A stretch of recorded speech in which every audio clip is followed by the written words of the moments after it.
I could not be more excited about our guest today. He is a former artistic director of the Australian Opera, and his work has had an enormous influence on the development of opera in this country. I'm speaking, of course, of Moffatt Oxenbould.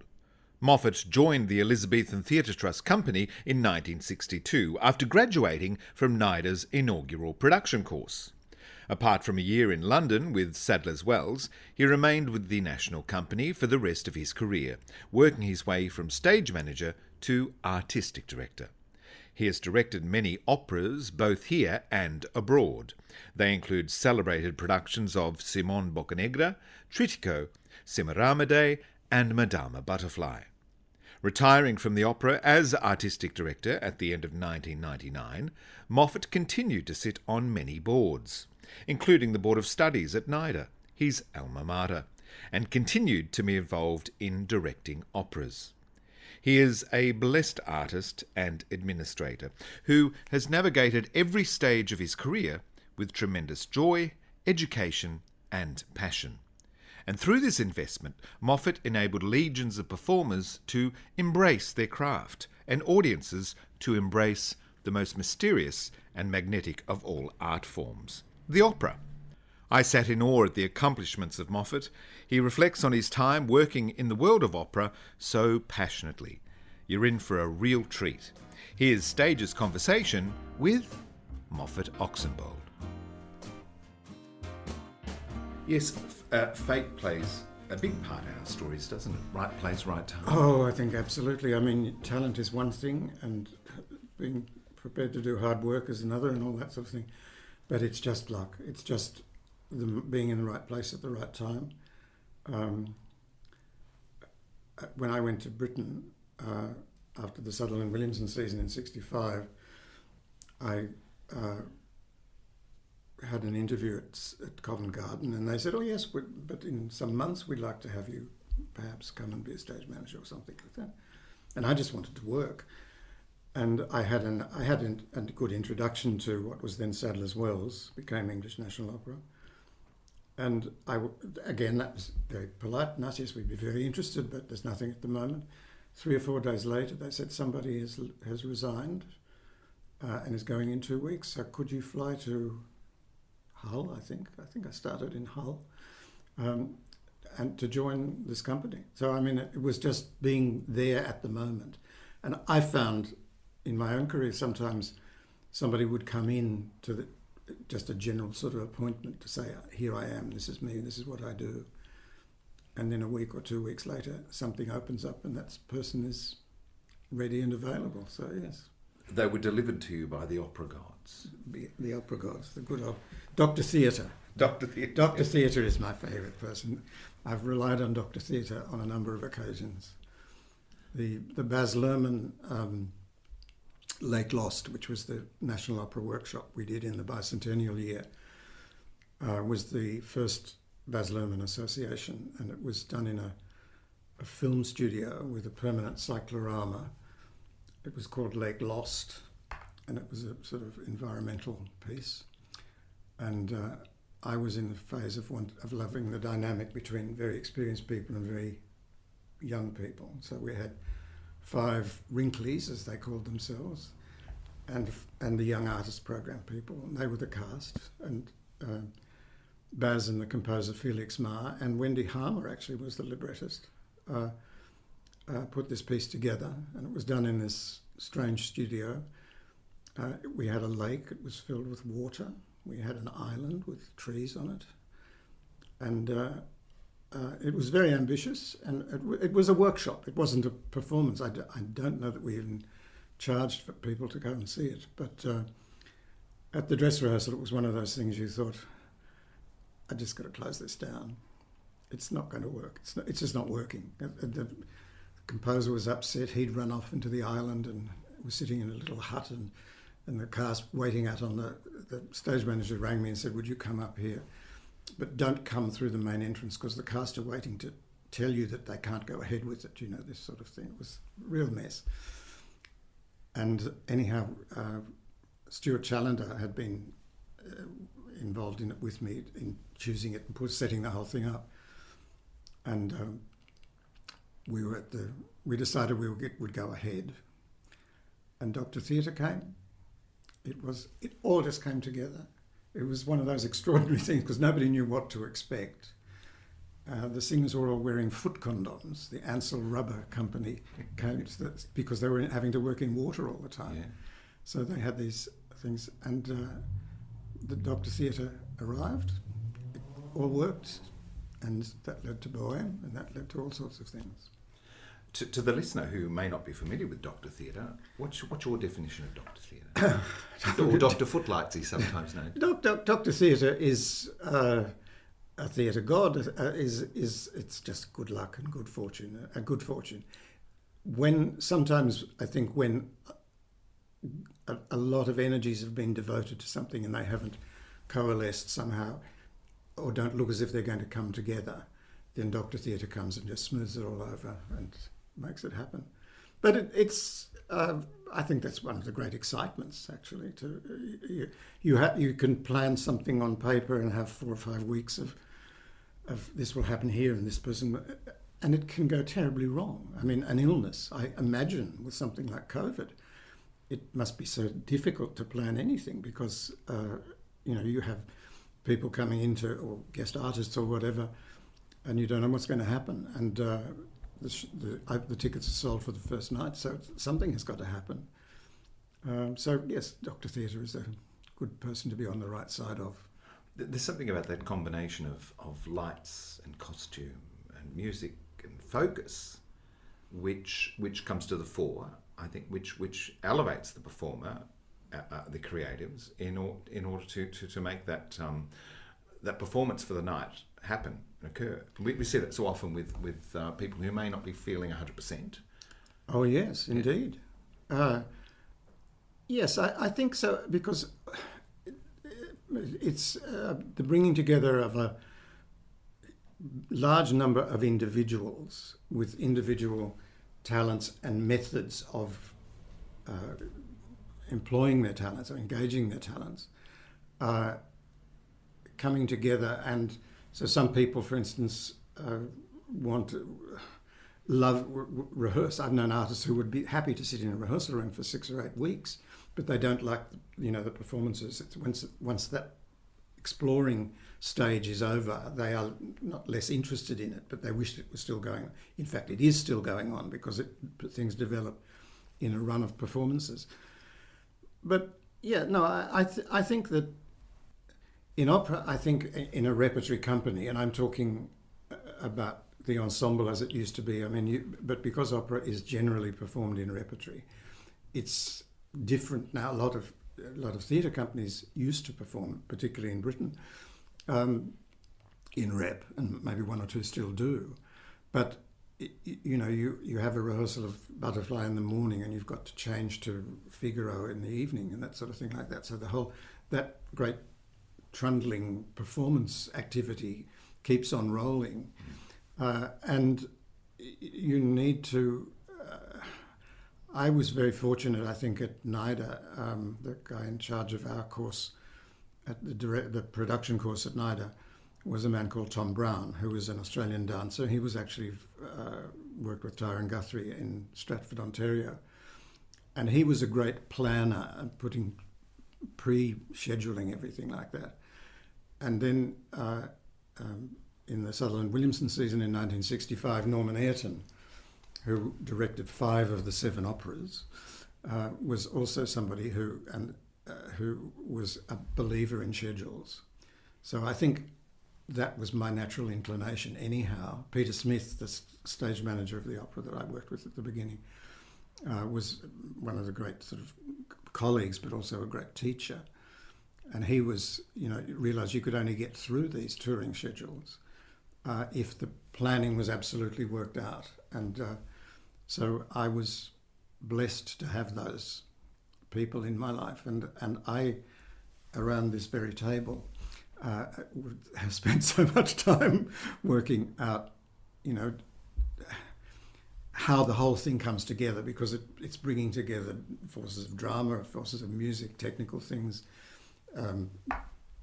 rules and regulations, awards, and so on and so forth like that. So it's a big operation.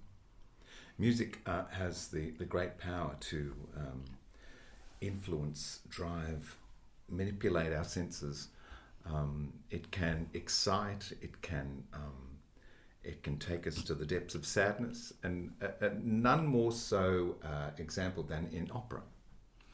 I think that's right, because opera does unite two of the greatest, most powerful forces, music and drama. And I think while music is at the absolute core, the having those two and other forces as well, dance and design and art and so on and so forth, it's an interesting art form because in its preparation, it has two heads. It has the conductor is in charge of the music, the conductor leads the music and the director leads the drama. So that when those two forces are on the same page and the same way, you've got a double whammy force of energy in the rehearsal room and carry that onto the stage, although the director bows out at after the dress rehearsal. And that's a good and proper process. But of course, if there is division between, which sometimes happens, inevitably sometimes happens. Creative differences. Then the poor singers are left with saying, well, who's the most important and which one do we take notice of? It's an awful situation and can sometimes lead to really disappointing performances. But the ear is a well-sensitized taste palette. Can we train our ears to recognise and appreciate the different genres of music, do you think? I mean, not everybody takes immediately to opera, or necessarily to R&B or to country. Yes, I think so. I think you are fed music. You know, I was fortunate that my parents had music in the home, and they introduced me to opera, sort of on the way, Gilbert and Sullivan on the way to opera, and then an Italian opera company came to Sydney, and I went to that, and microgroove records. Suddenly, that I'm a child of microgroove age, that one could discover things, and that would lead you to something else. You'd read about something, or you'd hear something by a particular composer, and you'd want to know more about that composer or whatever. I think that's a good introduction, but you find it. People say they don't want to know about opera or learn about opera or have no, and in some cases that's true. It doesn't appeal to them. That doesn't get to them, but most I think do. They will come, especially when it is allied with drama and with some visual effect. I mean, these extraordinary things that can be done now with the projection screens, and so not projection screens, but electronic things in theatres. For those of us who come from the age of scenery and sort of solid sets and things like that, they're a little bit alarming. But it's a different age. People are used to that sort of thing, and if that is in accord with the music or is heightened by the music or heightens the music, then I think it retains all its power and all its fascination. Moffatt, you spent about 37 years with Australian Opera in various guises? Yes, I started off in 1963 as a stage manager, and I left at the end of 2000. I think I did stop being artistic director at the end of 99. But it had been planned that I would go to 2000, and I did in fact stay for that year and godfathered the things that I'd put in place. It was just difficult for the staff because Simon Young was succeeding me as the music director, as the artistic leader of the company, and we had known one another throughout all of her career, early career particularly. And it was just a different way of doing things from a different perspective. And for the staff, it was sort of be listening to Moffatt in the morning and Simone in the afternoon. So it was better that I actually stepped back and let them get it, because you have to do a lot of work in advance. So there was a lot of planning work for the seasons that were under Simone's direction. So yes, I was with the company essentially for all of that time, except for about 18 months in 1966, 67, when I went. In those days, you needed to go away. You had to have been to somewhere else in the world, preferably Britain. So after the Sutherland Williamson season, which was in 65, I went to London and I was a deputy stage manager at Sadler's Wells for a season and a half, or 2 half seasons. I think I came in the middle of a season and left before the end of the next one. Opera in Australia was relatively young at that point. Yes, it was. It was.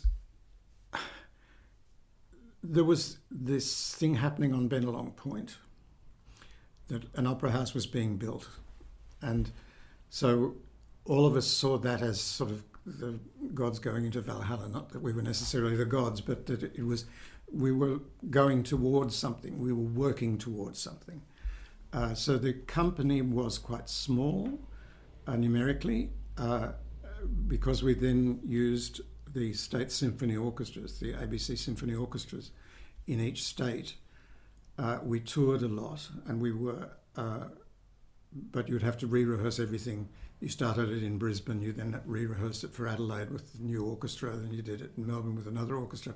So it was quite extended. We even did one season. Stefan Haag, who was the guiding force of all of this, had been very important, was the father of the company, I suppose. But he'd worked with the National Theatre in Melbourne with Gertrude Johnson.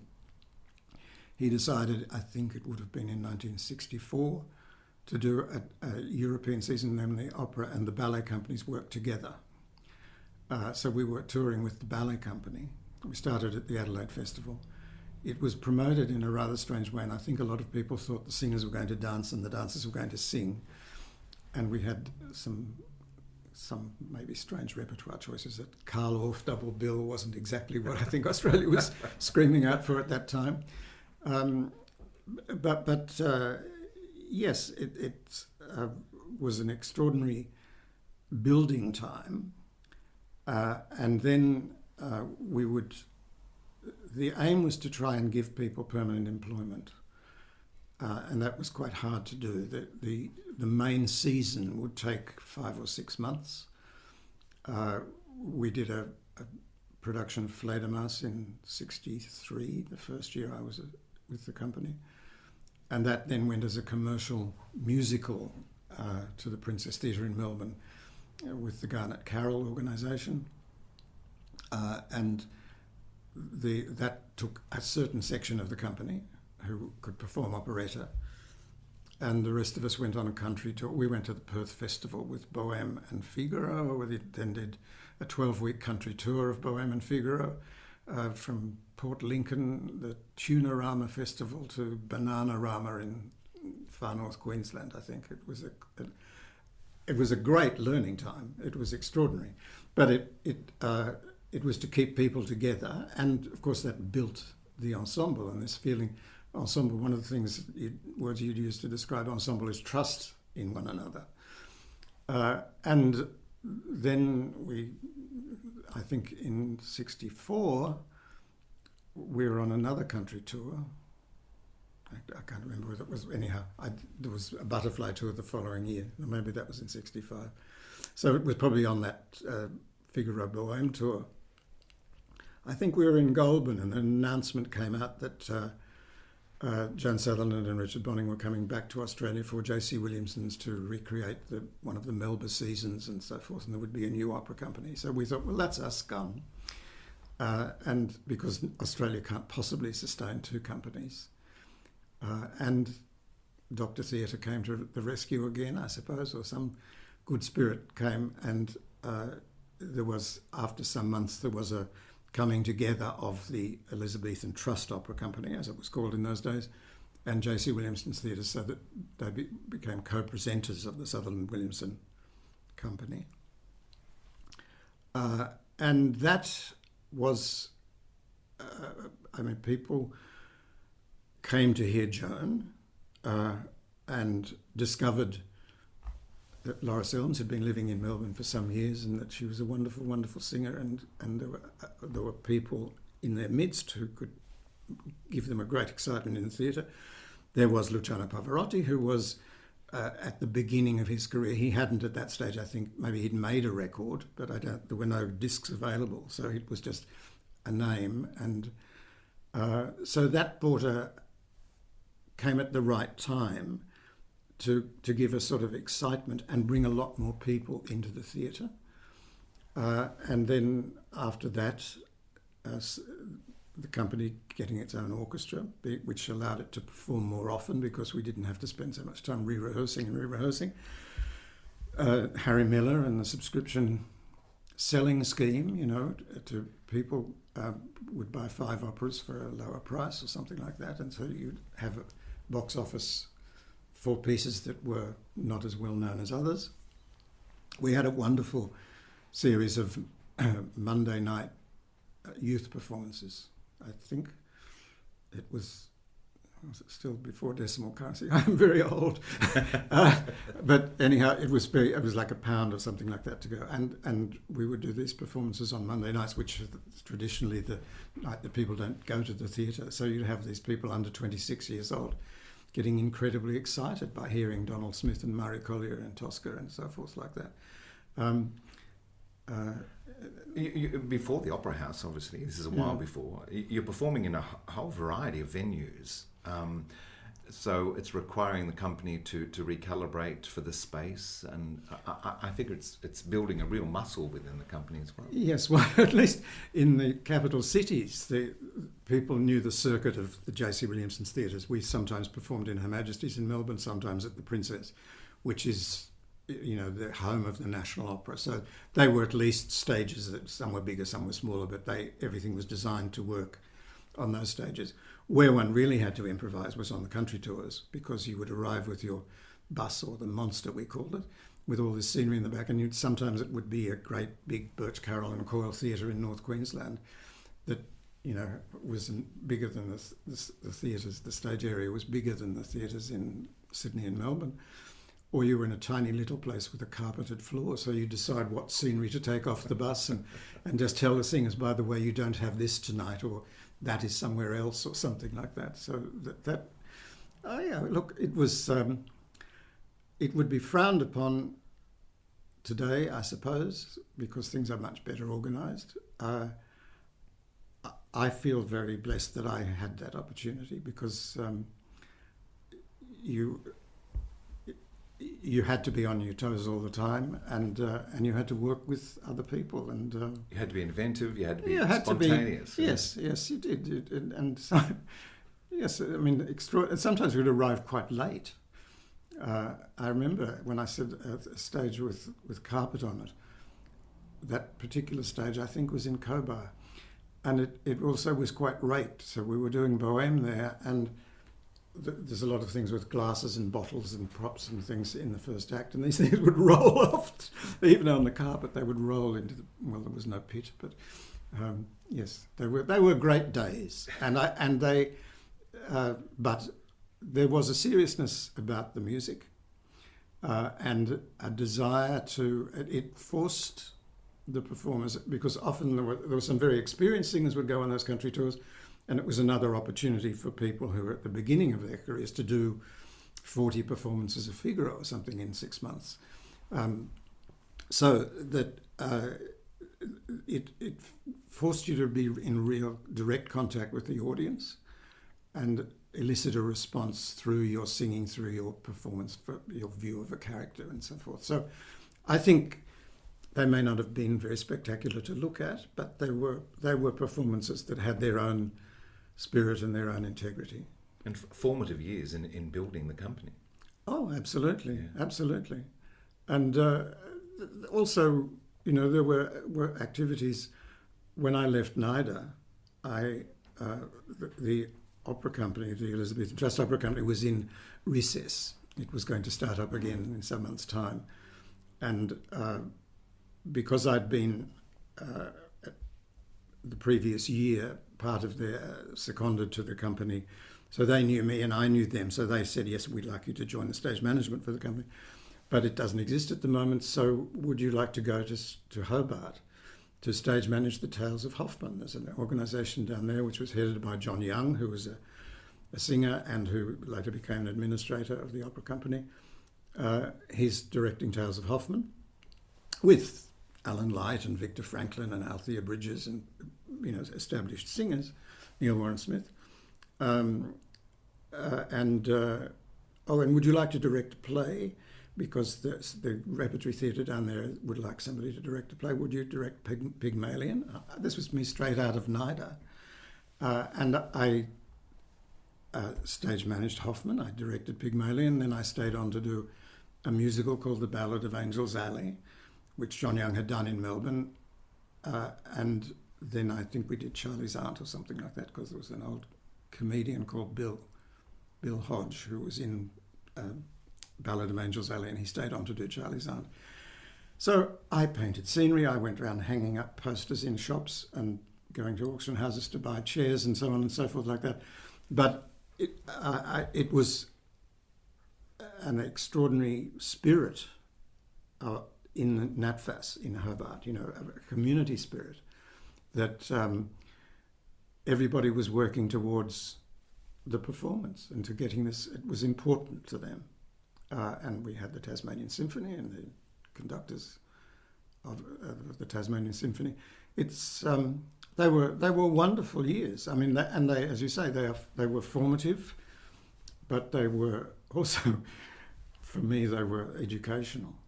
And I remember leaving NIDA, and Tom Brown, who directed our course, said, "Well, we've given you 2 years of theory and so on and so forth, and you know all about Japanese theatre and traditions of kabuki and all this stuff like that. And you're going to use about a thimbleful of all that knowledge every day and buckets of common sense." And I went almost immediately to Hobart, and the old chief mechanist of the Theatre Royal in Hobart was a man called Bill Wallace, who'd been with Gladys Moncrief and all those old touring Williamson companies. And I think they thought, who's this little arty-farty person from NIDA? Because I looked younger than I even was, and I was 20 or something like that. And I learnt in those 4 or 5 months that I was down there so much from Bill Wallace, from his team, from all of those people, just what being in a theatre is about and the craft of theatre. It's learning on the job, isn't it? And willing to be a sponge to those experienced people around. Yes, and making mistakes. Yeah. But I think that I was probably learning until the day I left, because you do. I mean, you can predict some things that are going to happen, and you know about being prepared, and you have an organised life and so forth. So you obviously have skills, but I think something new will always present itself, and you continue to learn. That's what life's about. Let's go back to the beginning. Yes. You're a Sydney boy? Sydney, yes. I was born in Sydney, and I lived in Seaforth. Went to school here in Mossman, and then I went to Shaw at North Sydney. And I suppose that Shaw was a sort of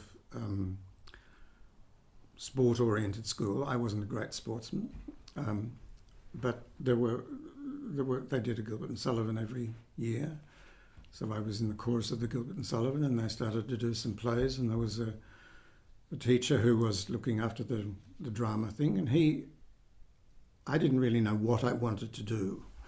I thought I'd do an arts degree. I don't think I wanted to be I didn't have the confidence to be an actor, and probably not the talent. Although you played Mozart at school, didn't you? Oh yes, I did. Yes, I played Mozart at school. That's down the road at Mossman Prep. Arthur Stafford at Shaw encouraged me to believe that I could have some sort of association with the theatre. I don't know what it was to be. I did the plays and passed the leaving certificate and matriculated or whatever you had to do to go to university. So I was going to do an arts degree. At that time, drama was becoming an art subject at the University of New South Wales. So a friend of my family who was on the different department said, "Oh look, I'll arrange for Moffatt to go and meet the head of the drama course, who happens to also be the head of NIDA, who was Professor Robert Quentin, who had been a general manager of the opera company, the Elizabethan Trust Opera Company. And so I went out to have a meeting with him to talk about arts drama, and he was telling me all about it. And he said, "What do you really want to do?" And I said, I'd never said it out loud, and I'd never thought of it before. I said, "I want to produce opera." In those days, you were a producer, not a director.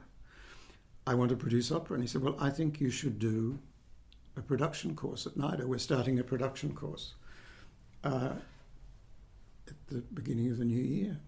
And so I applied and was accepted. And that, I mean, we I don't know what, we learned to become stage managers, I think. We could build scenery and we could paint scenery and could make props. We were very closely connected with the Elizabethan Trust, so we knew all the workshop people and so forth. I was fortunate enough to, because I'd said I wanted to produce opera, to be seconded to the opera company during the long university vacation. I think it was nearly 4 months, so for a couple of those months was the rehearsal period for the Adelaide Festival. Charles McKerris was the musical director, so I suddenly found myself one night looking out over Darlinghurst in the break in the rehearsal, talking with Charles McKerris about Falstaff. But it was no surprise that you wanted to produce opera, because during childhood you're certainly informing yourself about the genre. I mean, at one point you describe yourself as a real little voice freak. Yes. Well, I suppose it's about personalities, but I think, who was the first? Callas, maybe. I mean, you used to buy little 45 records, and I think my mother or father bought me a Tosca with Callas singing Visidarte. I thought that was wonderful. Then there was an Italian company called Cetra, and they had a lot of those things, and there were some Callas recordings there. Then I discovered library books, and there was a biography of Kirsten Flagstad and a book about Kathleen Ferrier. So reading the books made me want to hear those singers. Now, how old are you at this age? Oh, I don't know, 12, Oh, right. 13. Yes, I suppose. Yes. Approaching adolescence. Yeah, probably, yes. And so I would order, there were record stores in Sydney that would import recordings. My parents were taking me to the opera. So I think I didn't hear anything in 1956. I think in 1955 was my first opera, which was Carmen with the Italian Grand Opera Company that Williamson's brought out. And then in 57, I heard the Trust Opera Company for the first time with Bartered Bride and Tosca and so forth. And I discovered these voices that appealed to me. And then I had a cousin who was a Tebaldi freak, so we would have Callas Tebaldi wars, this sort of thing like that. So a little voice freak. But I was discovering repertoire. I mean, in whatever year it was done, the following year, I think Peter Grimes, the first time. So I heard it only on the broadcast and in the theatre, the one performance I went to. But a couple of years later, Britten recorded Peter Grimes, and I was able to order it from one of these record stores in Sydney that imported records. And I remember when it was in a red, horrible plastic album, and there was Peter Grimes. And so I learnt Peter Grimes. That seemed to be just the thing that gave me the greatest joy. As well as a cherished book. A cherished book. The Victor Book of Opera. Oh, the Victor Book of Opera. Yes, well, again, I was blessed with parents who encouraged me because they loved the theatre and loved music. My brother was 3 years younger and he became a naval officer, so my father loved the sea and the theatre, so he was lucky both his sons followed in directions that he absolutely approved of. The Victor Book of Opera was an American publication with stories of the operas, but wonderfully funny photographs of productions, again with singers who some of them were still on record, and so I devoured that. In the late 50s, I think about 59, I discovered that there was a thing called Opera Magazine think I discovered it in Swain's, the booksellers. And so I used to go in every month and buy Opera magazine. And then my mother would give me a subscription to Opera magazine. It came from London each year. So I would devour that from cover to cover. So I can tell you who sang, well, I probably can't anymore, but I used to be able to tell you who had sung Eugenia Ratti or somebody like that, who had sung something, Serpina at the Piccola Scala in 1959 in April or something like that. It was, I just devoured it. And I was in fact preparing for the future, because later on Lord Harwood was one of the original, when the opera company became autonomous. This is a very rambly conversation, I'm afraid, for you, because I'm leaping all over the place. I love it. Lord Harwood was on the board of the opera company when it became the Australian Opera. And he would come out each year and talk with Sir Edward Downes, he was subsequently Sir Edward Downes, the musical director, and we were preparing for the Opera House and so forth. And he had been the editor of Opera magazine in those early days. And sometimes he was an incredible aficionado, and he had an extraordinary memory. But sometimes he would mention something that I would be able to join in the conversation because I'd read this thing in the early 1960s or whatever, because I'd sort of memorised it. Later on, I didn't have time to read opera from cover to cover. I'd only read what I was interested in. Yes. But the human voice can bring new meaning to various scores, can't it? Depending on who the singers are.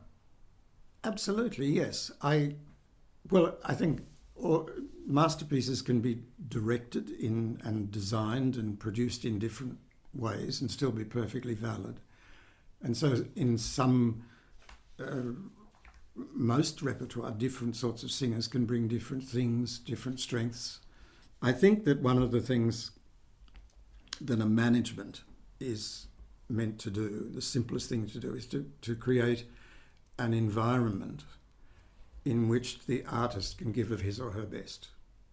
So that means like that the rehearsal studio is clean, that they are paid on time, that they have proper breaks, all of those little day-to-day functional things, but that you provide a congenial atmosphere, which means sufficient time, talented people to play the piano, to be the stage manager, surrounding, so that everybody is working in the one direction. And so I think if that's in place, the period of the actual preparation of the piece that's being done can go in all sorts of directions. I mean, that frees the energy. If you have a good dynamic between the director and the conductor, or the conductor and the director, then you're dealing with very powerful magic, and something can go in directions that one hadn't imagined. But we have the notes on the page, and you have that musical integrity, and that's the greatness of the art form. Yeah, otherwise it's just a duplication. The repertoire of Gilbert and Sullivan featured prominently in your childhood. Yes, it did. I think, there was a Gilbert and Sullivan company. J.C. Williamson's used to do Gilbert and Sullivan a lot, and they were mostly doily cart singers who came out. A friend of my father's was Leo Packer, who was a conductor for J.C. Williamson's, and he used to conduct a Gilbert and Sullivan. And we would go to matinees and collect Leo on the way and drive him into the theatre, and he would tell me odd stories about how... I was always mad about the contraltos in Gilbert and Sullivan. The first one was Muriel Brunskill, who was a British contralto, but I had actually, as a very young child, been taken to Iolanthe, which had Evelyn Gardner as the fairy queen. So Evelyn Gardner became somebody I just fascinated by the whole idea of Evelyn Gardner, and she was in when the Gilbert and Sullivan Company came back to Sydney, Evelyn Gardner Eve was back in the contralto roles.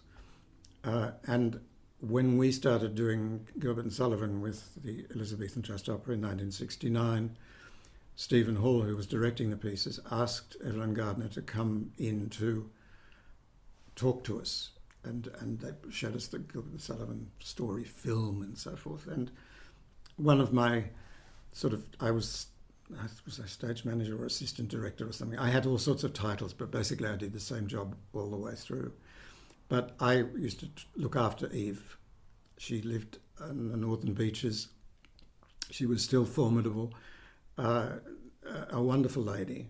And I think she, in the production that we were doing of Iolanthe, the Fairy Queen was very slender and beautiful, and I don't think Eve could quite get that.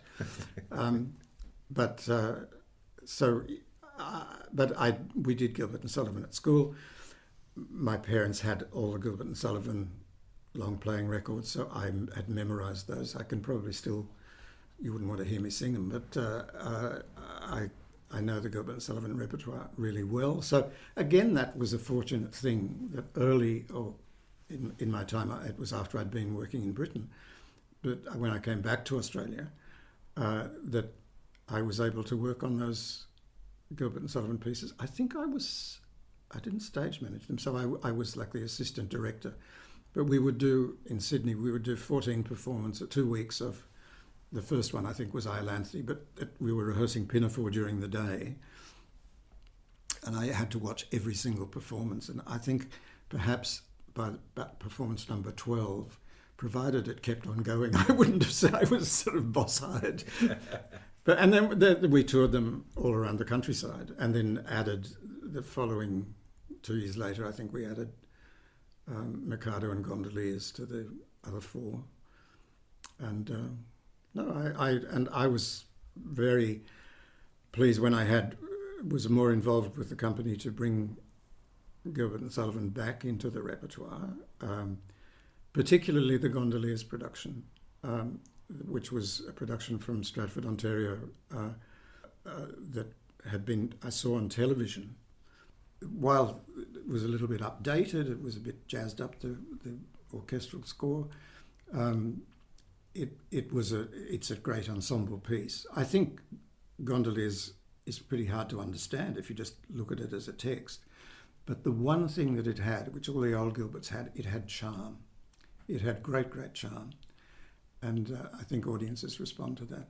But we were fortunate also in those years because so many performances of Gilbert and Sullivan were done in schools.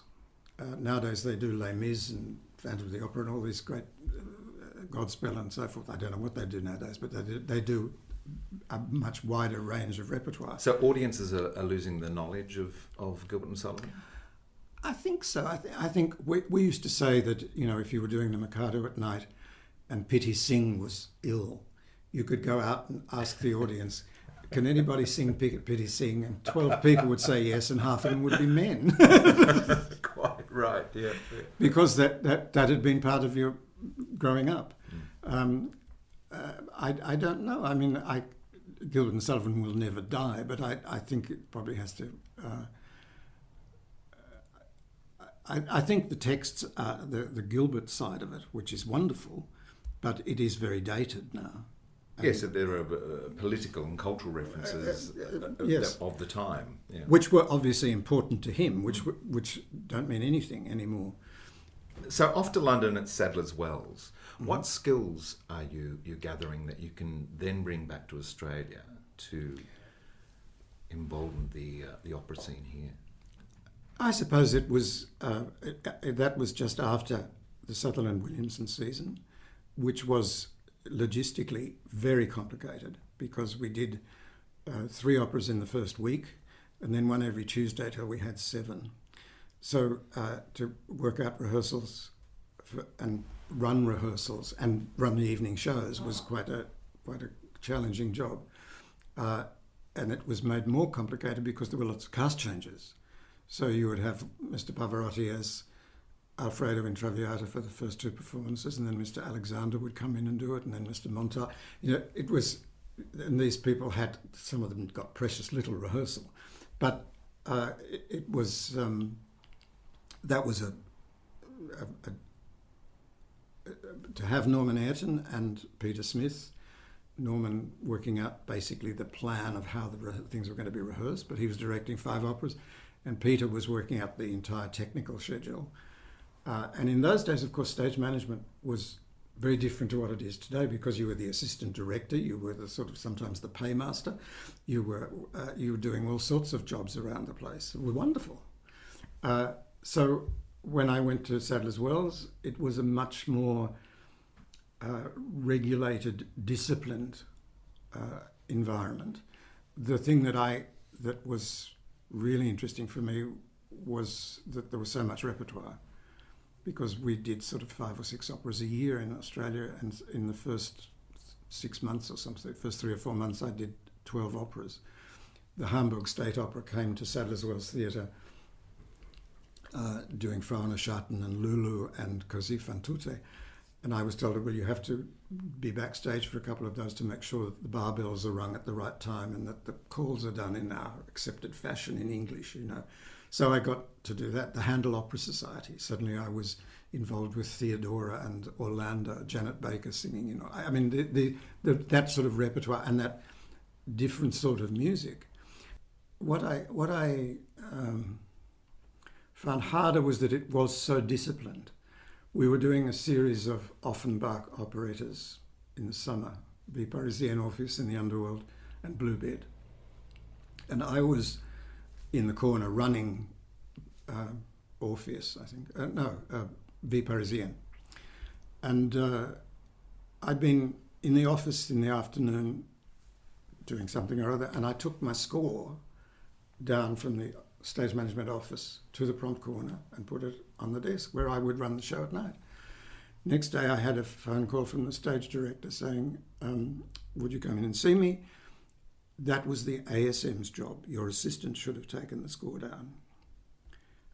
And she's upset that you have usurped her position. I thought, this is madness. Do your head in. And but I think I was discovering I was an Australian. I mean, I knew I was an Australian, but we were doing a new piece by Malcolm Williamson called The Violins of Saint-Jacques, which is ostensibly about a Caribbean island, but to me it was about Australia. So in one of these long Sunday lighting rehearsals, I left the stage and went up and wrote a letter back to Stephen Haag at the Opera Company in Sydney and said, I mean, they had given me nice references saying I'd always be welcome back, sort of thing. So I came back to Australia, and I think I brought with it quite a lot of that, the good side of that very structured organisation that Sadler's Wells had. And this was a time when things were becoming, the repertoire was broadening in Australia, and there was a new energy, there were new people involved, some of the old company was together. So it was, again, timing was everything. Timing was very important. So I think those were perhaps skills that I brought back. In your time as artistic director of the Australian Opera, you invested a great deal in young artists, young creatives. It's important to develop the next generation of the company also, wasn't it? While Dame Joan Sutherland was not, I mean, she wasn't a formal member of the company, but she was the head of the company. And in the years that she sang, she was the centre. She was the sort of star in the middle. And as she retired, or as she was leading towards retirement, Donald MacDonald, who was the general manager and my closest colleague in the opera in those days, we realised we had to somehow make the company the star, because it wasn't going to be another Joan Sutherland who was immediately going to step into her shoes and all would go on as it had gone on before. And I was very much of the opinion that while specialist opera directors and opera people that was wonderful, and that was what perhaps I was, but that we were part of a broader theatrical world, and it was a little bit like, if you were at a school swimming carnival and you were within lanes, that you were in your lane and you swam in that lane and you didn't go to the left and you didn't go to the right, so that you were an opera person and you were a musical person, you were a drama person. And I thought there were energies that could be brought from, take the ropes of the lanes out of the pool and let them mix together, and that there were very interesting directors, somebody like Graham Murphy and somebody like Neil Armfield, who were directors who were not working in opera but would obviously be interesting opera directors, and that's what proved to happen. Barry Kosky, Baz Luhrmann, Lindy Hume. Lindy, of course, slightly different because she started off as a dancer. So I've known Lindy since she was a dancer in the operas, and I think we're very close friends. We have different opinions about certain things, but I have been absolutely a big supporter of her work. When she was in Perth as artistic director of the West Australian Opera, I thought she did some fantastic things, and has done things subsequently and made a very important career. Baz Luhrmann, Jim Sharman came to me and said, it was about the time that Voss was being done, I think. And he said, there's this interesting person. We had the National Opera Workshop as part of our annual activity. And he said, you should, there's this interesting person, Baz Luhrmann. I mean, he'd been in a play that Jim had directed, I think. And then they were taking Strictly Ballroom in its original form to a youth theatre festival in Yugoslavia or Czechoslovakia or somewhere. And there was a Saturday afternoon, they did a showing of it in the Sydney Theatre Company rehearsal room in the afternoon, and that was directed by Baz Luhrmann. And at night there was, I think, the final performance of Voss in the Opera Theatre, and I just thought, this is going to be wonderful. I mean, Australia, we can get the Australianness now happening. So anyhow,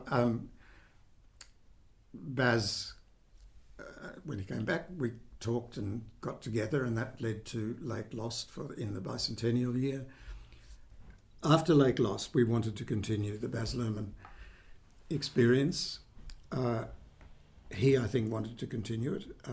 The film of Strictly Ballroom came out, or was coming out.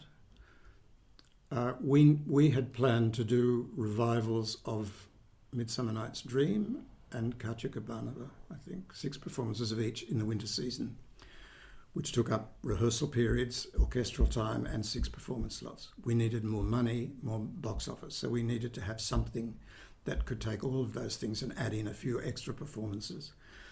So I said, Donald MacDonald said, you've got to come up with something. So I was going off to a Ron Dowd summer school to do a masterclass or something in that day, and I had to get a train up in Bathurst, I think it was. And I said, well, I'll come back with an idea.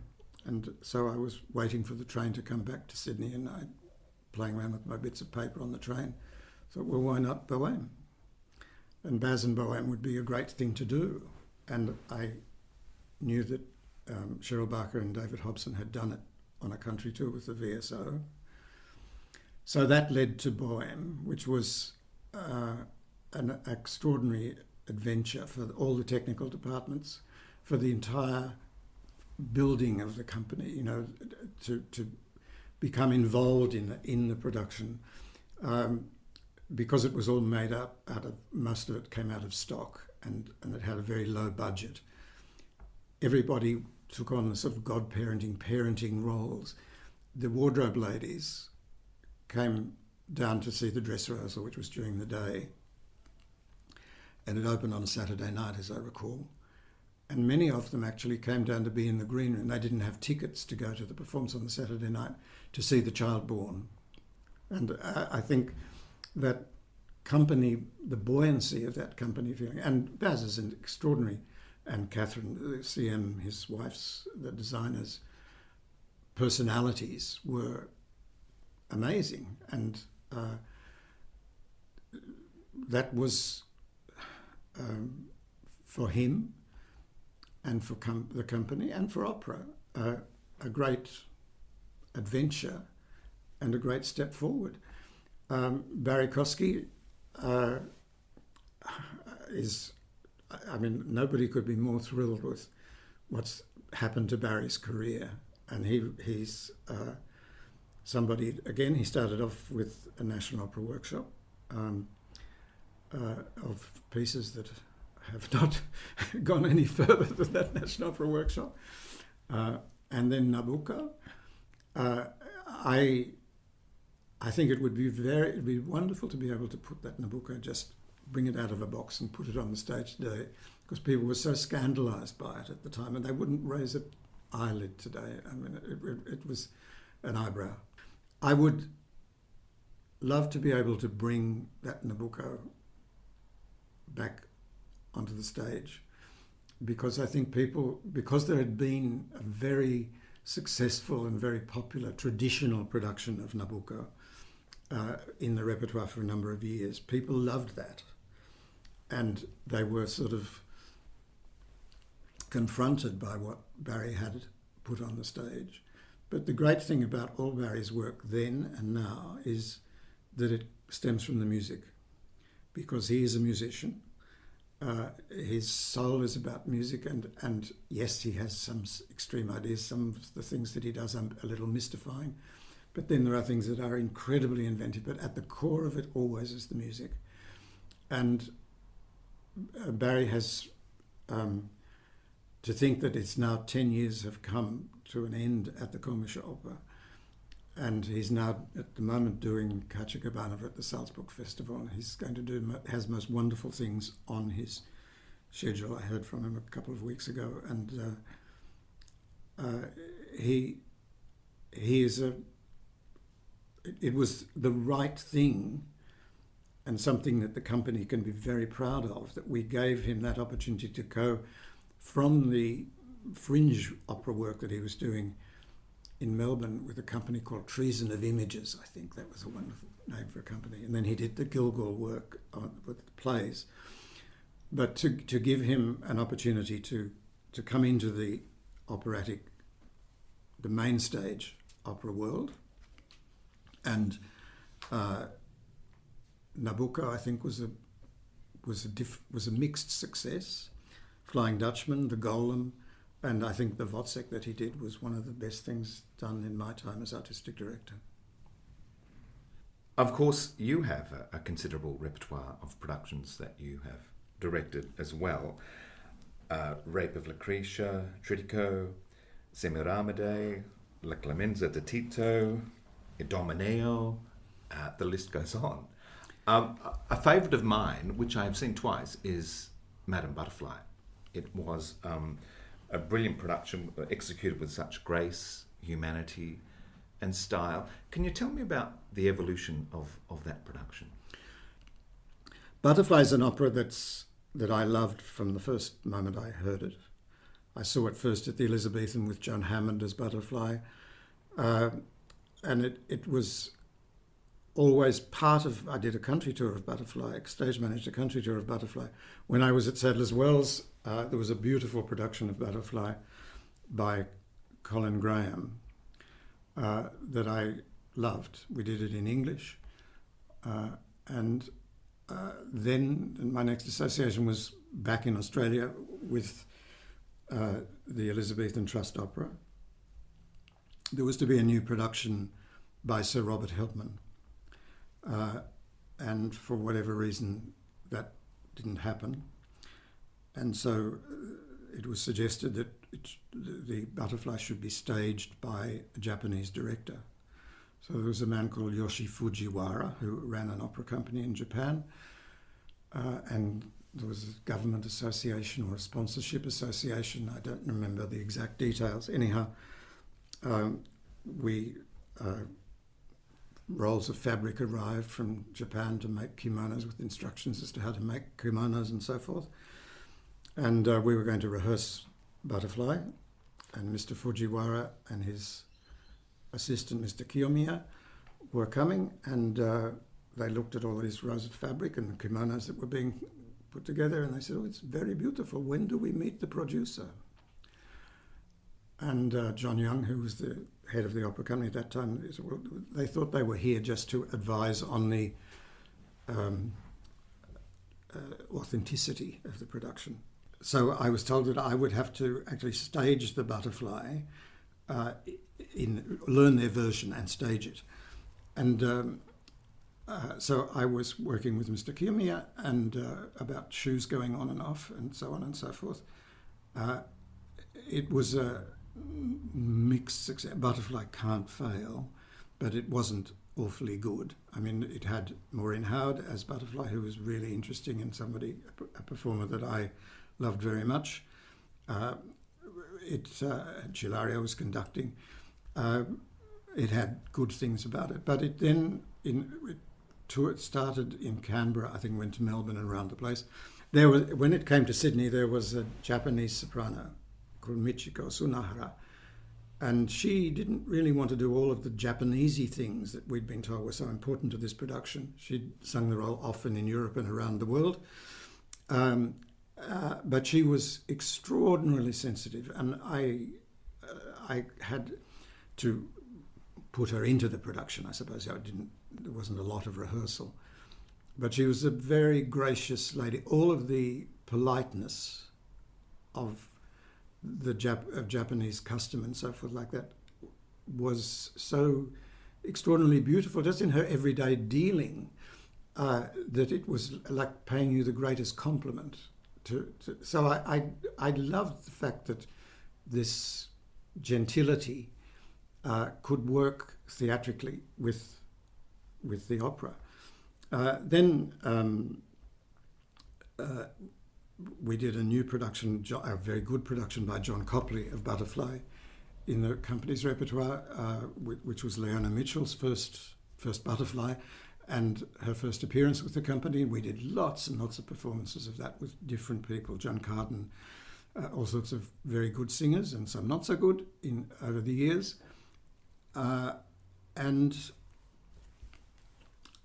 by that stage, I wasn't really, my work was, I didn't have a lot of time to direct. The things that I directed tended to be revivals of things I'd done earlier, like the Trittico of Puccini, or in the sad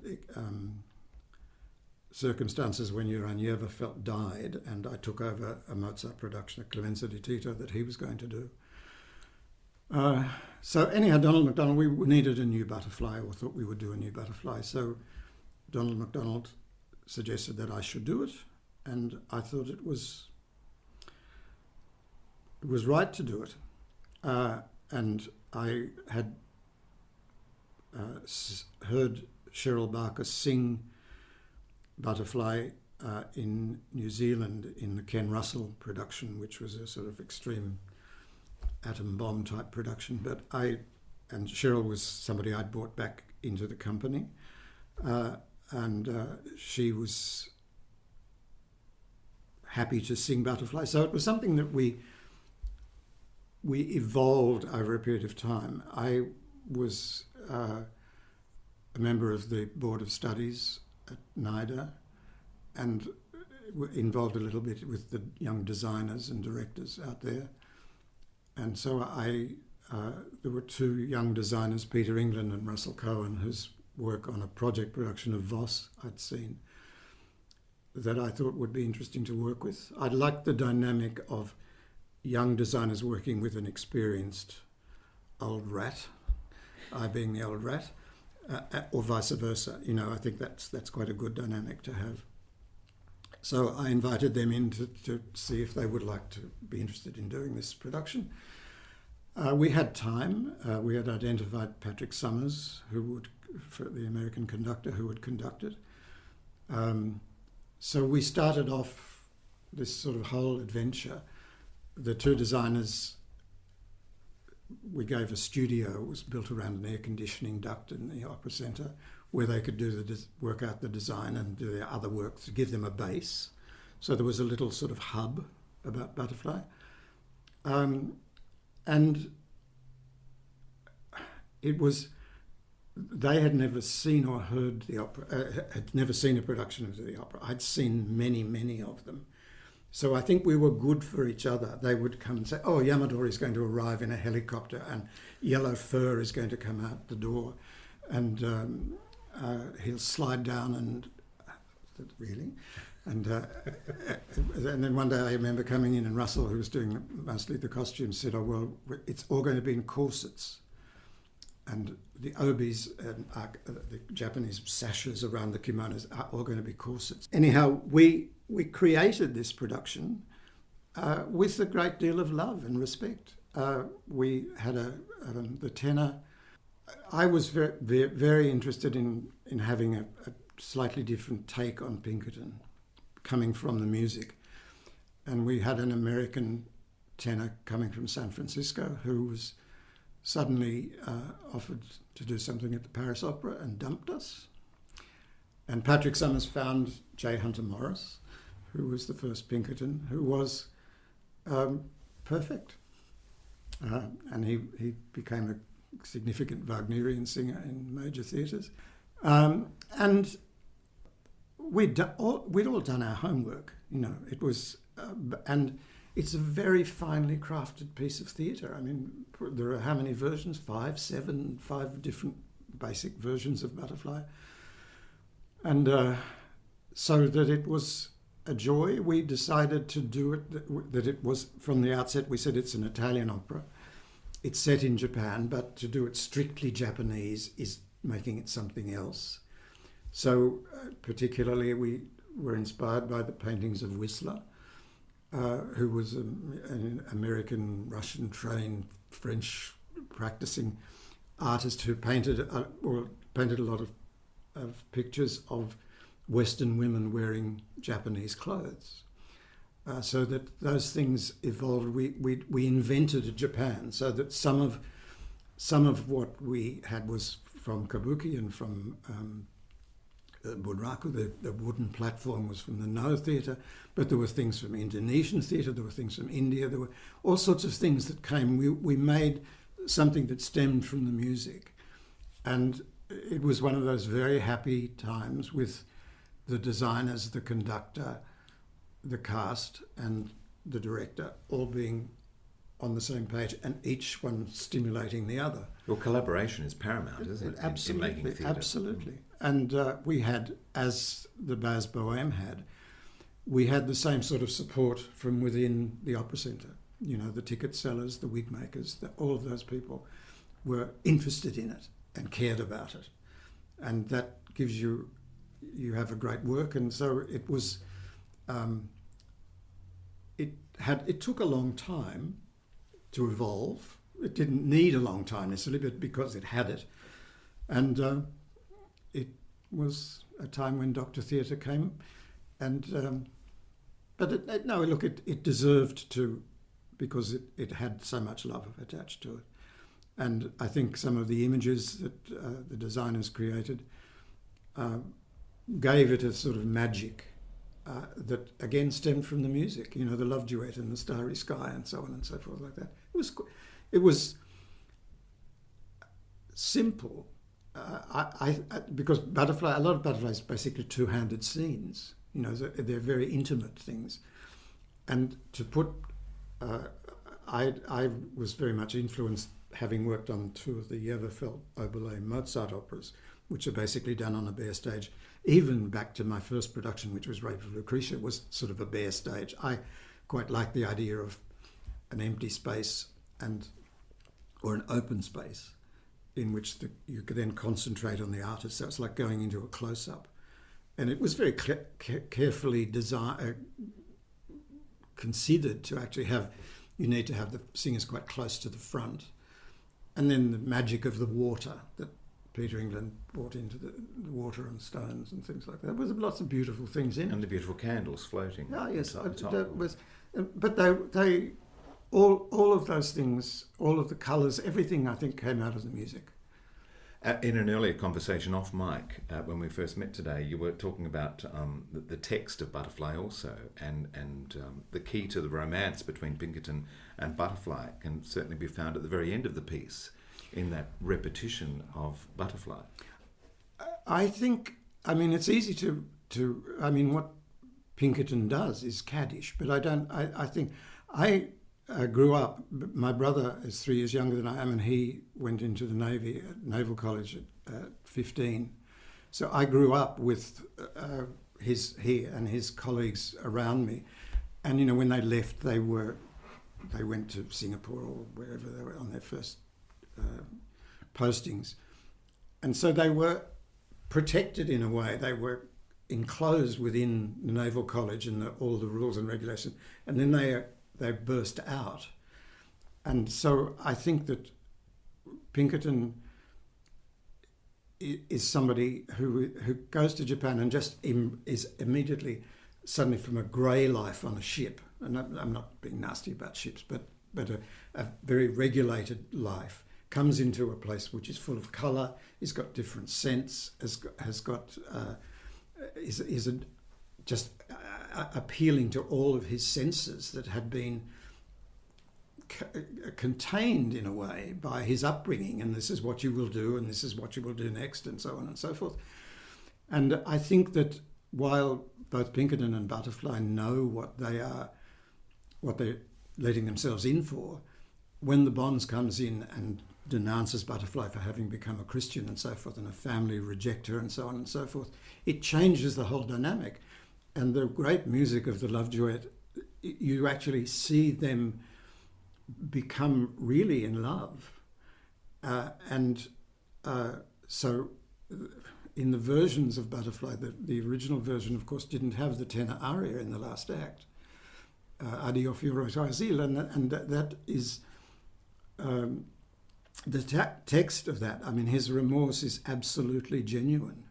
So I love to find in productions or in pieces, and especially if the piece will stand it, as much contrast as you can find. So Pinkerton has so many contrasts, but it struck me that at the end, the three cries of Butterfly, they're extraordinarily important, because particularly for Butterfly, because the danger with Butterfly is that you can play the tragedy from almost the beginning, and it's not a tragedy until almost the last moment.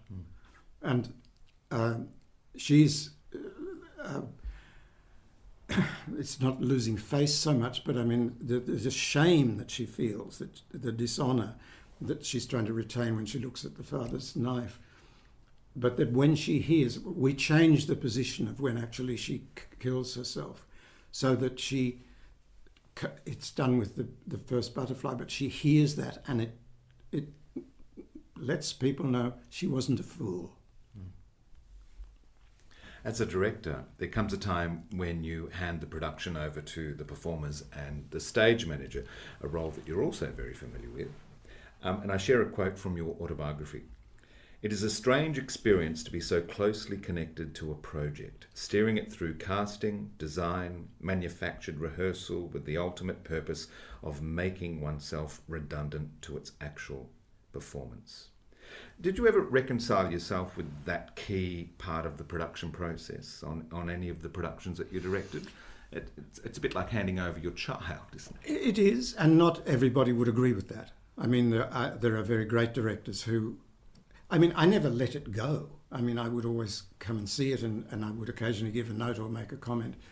But I think that it is ownership the ownership of the performance has to be complete, and they're not puppets. Did I ever reconcile myself with it? I found it a little harder later on, when I was no longer actually doing the casting and so forth. I would sometimes be consulted, sometimes not. And sometimes one would feel that's a strange choice or whatever. But you go back to the piece, and if you have a good working process, most times that can work out, and sometimes you can be absolutely surprised that the person that you thought was strangely cast actually turns out to be really well cast.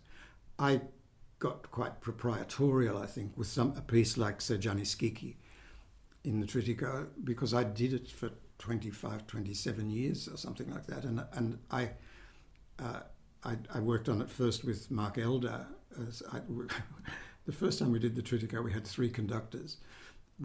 For Tabara was Sir Edward Downes, and Mark Elder was Gianni Schicchi, and Bill Reed was Suor Angelica. And the whole preparation with Mark was so intense. And we kept together a sort of core group of people as the relatives group. So I think if you've got the time to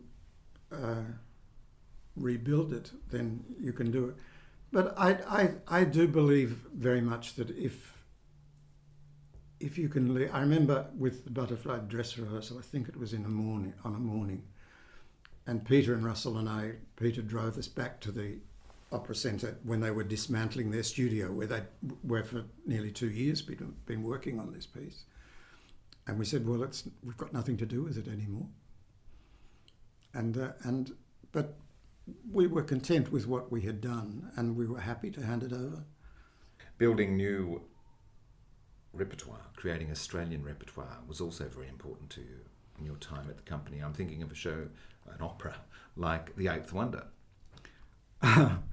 The Eighth Wonder is interesting because I knew that I was not going to go beyond a certain time, and I was very keen to bring the violins of Saint-Jacques into the repertoire of Malcolm Williamson, and partly because of my personal association with it at its premiere in London, and it was done on ABC television. But I thought Malcolm Williamson is an Australian, and we should do a piece by Malcolm Williamson. So it was planned at its, on forward planning file. And we then did the idea of Jim Sharman, I think, started it off about the germ of the Eighth Wonder. So we gave the National Opera workshop to that project, and Alan John wrote some of the music, Dennis Watkins, they worked on it. The whole piece wasn't complete, but we did about 40, 50 minutes of it in a National Opera workshop. And Jim did it in his particular way, that he managed to persuade a designer to come in and a choreographer, and it was a wonderful way of actually workshopping it and giving it a chance. And once I saw that, I thought, well, that's goodbye to the violins of Saint-Jacques. We have to take this further. And it progressed then very well. I mean, with Richard Gill especially. It was incredibly moving, because having been part of the first season in the Opera House and all the lead into the Opera House, the Danish Association, because John Winter was our first general manager, I was his personal assistant for a number of years. There were so many resonances for me in that piece that I suppose I could be objective. Well, I didn't have to be objective about it at that stage. It was being done. And I think the important thing about Australian pieces is that they have a second showing. And I'm glad that it's had that. I hope that it will last as a piece. It's very exciting to see that piece in the building that it is about. Yes. It adds another dimension to the experience. Yes, it is, and the characters are sort of conglomerates of people that one knew and worked with. I mean, the parliamentarians and the singing teacher and so forth like that, whether that's Madame Marty or not, who was a very powerful force in Sydney Opera when I joined the company. I think that the Eighth Wonder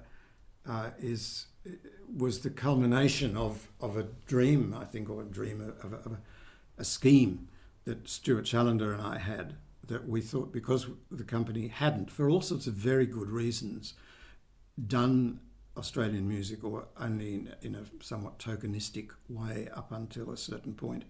When I became artistic director, we started the National Opera Workshop. We were going to do Voss, which we did, and then we did the second meal piece and so forth. We did the Golem, which was a long ago commission piece which had not been performed, and that was important also for Barry Kosky's ongoing association with the company. Stuart Challenger and I had wanted to make an association with Australian composers so that that would be of benefit to individual composers and to the company. That while we were expected as a company to be doing Verdi and Puccini and Mozart and so forth, we should be doing music of our own time and place. That should be an expectation. You can't just put that down on a piece of paper and say to the audience or the subscribers, this is what's going to happen now. You have to do it. And you can't do it within the company either, because there were things like the Seymour Group, which did very admirable work on Sunday nights at the Seymour Centre. But, the company needed to have an association with composers. And so we started off doing these workshops. We did Voss on the stage. It grew and grew. The National Opera Workshops, the first Baz Luhrmann associated, Lake Lost, was a little production. It was different to the other National Opera Workshops, but it was all part of that National Opera Workshop activity. But I think that when, on the opening night of The Eighth Wonder, I suddenly thought, well, that's the culmination of the Stuart Moffatt dream plan, that we've actually got to this piece. This is something that we can really own. And so I think it's a slow progress. I mean, the difficult thing about staging these pieces is that, it's so labour intensive. I mean, there are so many people involved that you have an orchestra, sometimes you have a chorus, but if you have soloists, you have a whole rehearsal. But it's very labour intensive and, of course, very expensive. And you can't necessarily expect that it's going to be producing the sort of box office income that you need to have from every performance that you put on. So it's a question, as is most, a question of balance. That's what's most important, I think, in everything that one does, just to find a balance. But I hope that The Eighth Wonder will survive as a piece, and as the fact that it will always be relevant because of their building. A lifetime working in theatres. Did you develop any superstitions?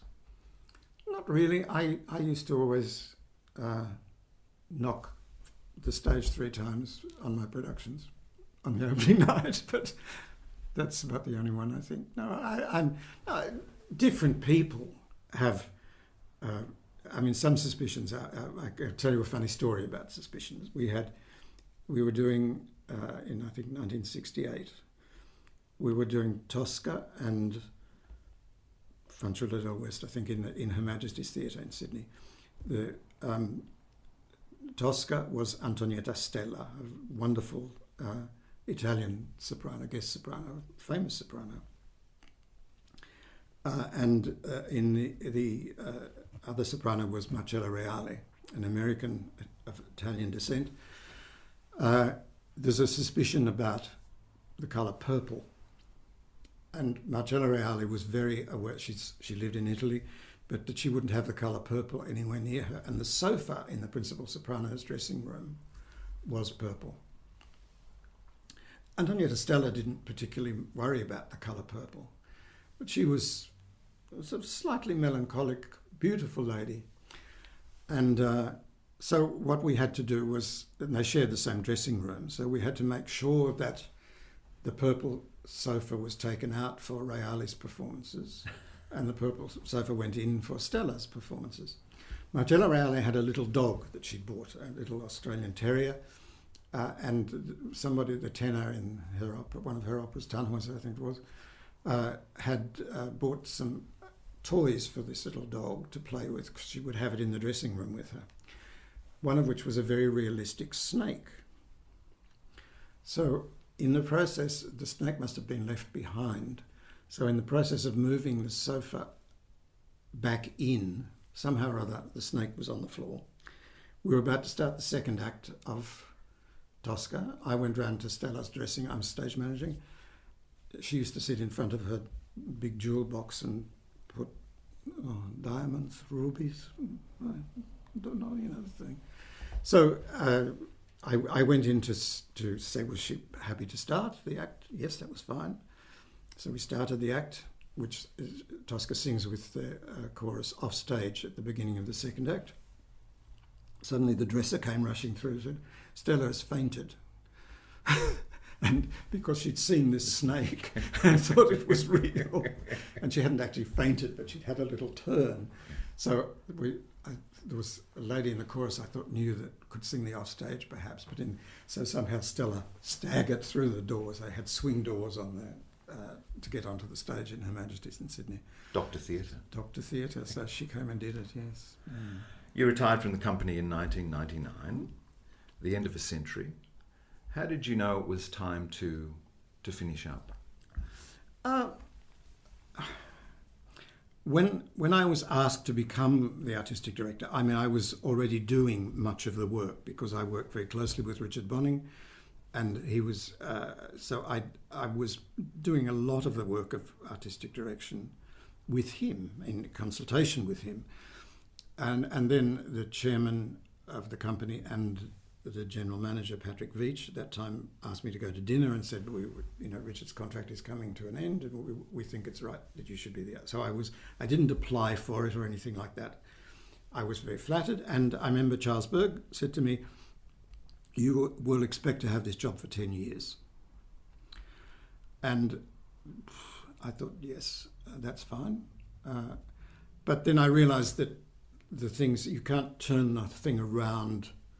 And I wasn't out to knock it all down. I wanted it to continue and to develop, but that you didn't immediately start changing everything, because even though I was much involved in what had gone before.